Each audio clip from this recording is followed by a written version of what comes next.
Welcome to Fluid Management Technologies video on how to set up user data on the Smartfill Gen 2 website. If you need to have your drivers enter more than a simple job number when dispensing fuel, then you will need to enable user data entry. This is useful when your company has multiple routes labelled as 1, 2, and 3, and fuel needs to be monitored. Routes being our example of a specific data set that also needs to be documented during a fill. To enable user data, do one of the following. 1. If you want the data to be attributed to a vehicle, then go to the Vehicles page and tick the checkbox for Enable User Data on the Transaction Inputs page next to each vehicle that you want to have this data for. 2. If you want the data to be attributed to a driver, then go to the Drivers page and tick the checkbox for Enable User Data on the Transaction Inputs page next to each driver that you want to have this data for.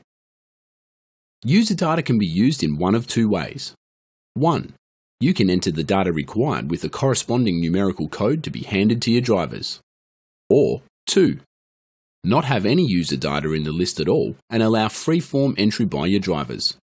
They will still be required to enter something, but it will not be checked in any way. This can be useful when there are many sets of data that change on a daily, weekly, or monthly basis. To set up user data, go to the User Data page from the top menu. The first item on the left menu allows you to make the user data name more fitting for the purpose you have in mind for it.